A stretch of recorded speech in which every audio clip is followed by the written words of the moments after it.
What's up, y'all? It's Peaches. Good morning. Back with another video. We're gonna start today off with a stiletto shaping tutorial. I've had a couple of people ask me, okay, you did square, you did coffin, where's the stiletto? Baby, here it goes. You guys know I only have a couple of stiletto customers that ever come, and so I kind of had to wait for somebody to want stiletto so I could do it for y'all. Okay, so basically, you guys know I use regular 50-cent tips. Okay, they are curved. They're the standard tips you get from the nail supply.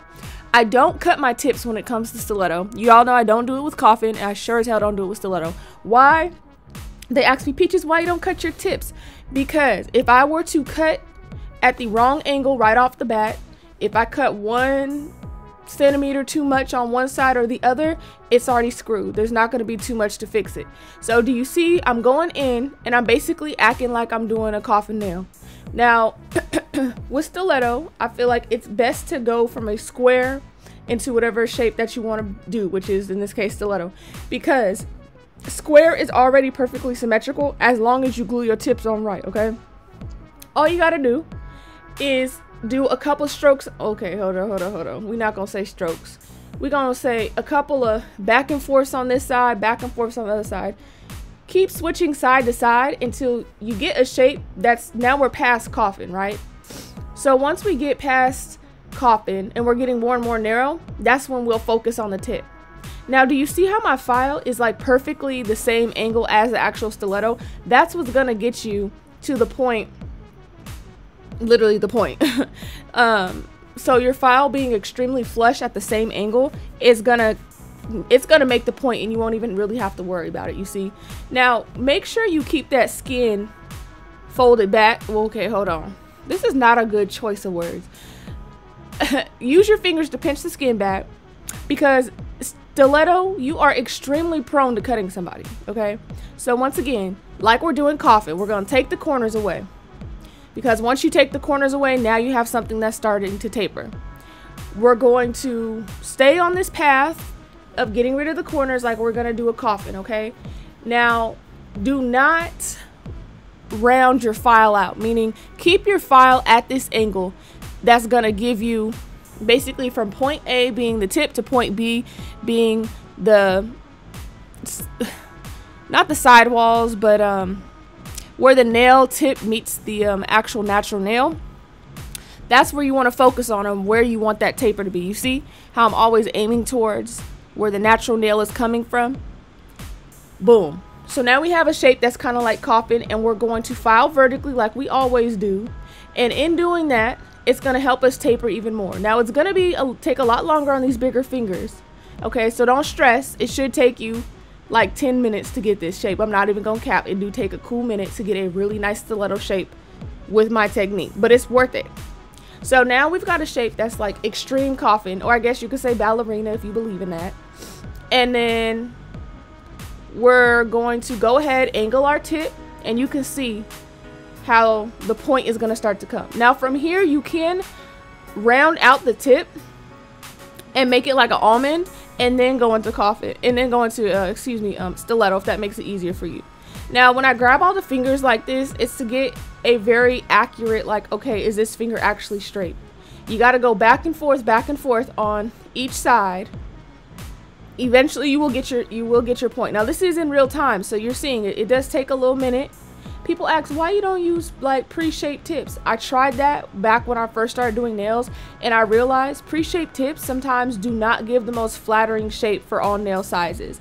Like, even though the tip will fit someone's nail, sometimes it will taper just too much, or sometimes it won't taper enough. And once something is tapered too much for somebody's nail, it's gonna look a hot mess, and it's just not gonna look right.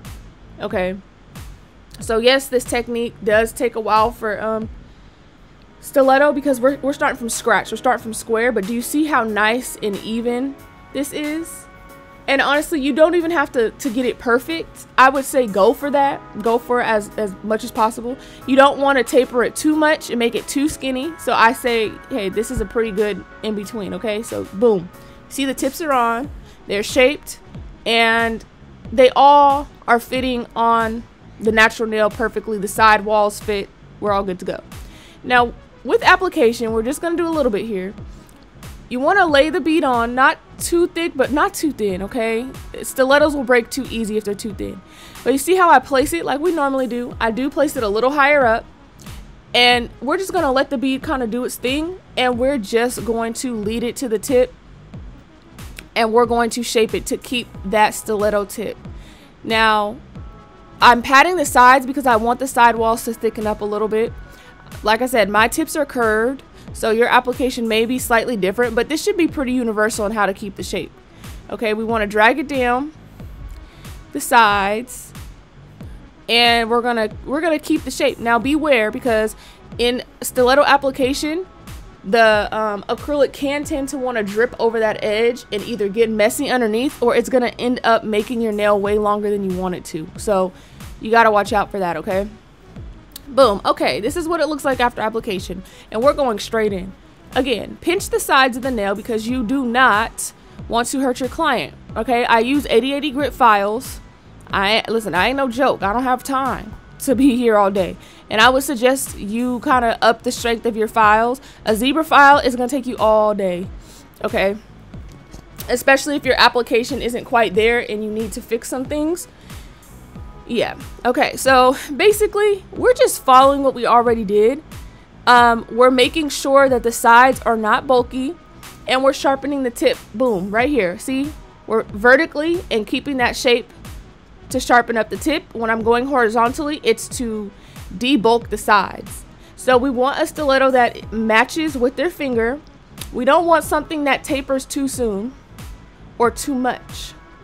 And we also don't want a stiletto that's just completely flat as paper, because they already are prone to breaking. Because honestly, excuse me, when it comes to shaping, square is the strongest, followed by coffin, then, you know, the ballerinas and stilettos. The skinnier the shape, the easier for the tip to break, because there's less surface area to kind of help out.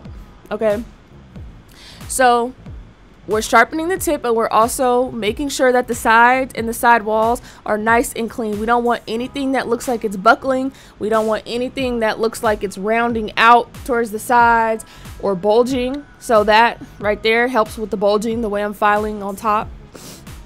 And honestly, once you shape your tips and you lay your acrylic, pretty much with stiletto, you're good to go, just like any shape. Now, the trouble I think that people have with stiletto is getting the point very, very pointy, and this is what you would do. Just keep going back and forth, one side back and forth, the other side back and forth, and you're gonna do that to keep it straight. You see how I keep looking at it? Straighten it out. You don't want a crooked stiletto, okay? And the good thing is, even if you glued all your tips on crooked, you can still get a decent stiletto, because the thing about it is, it's all about balance, and it's all about going back and forth. So realistically, you could go back and forth until you find the real middle point of the nail, and then go from there, okay? So, you know, it's not as hard as you think to shape stiletto. I think the main takeaway from this, do not cut your tips. I mean, you can if you want, but in doing that, you are really risking kind of screwing yourself from the beginning, okay?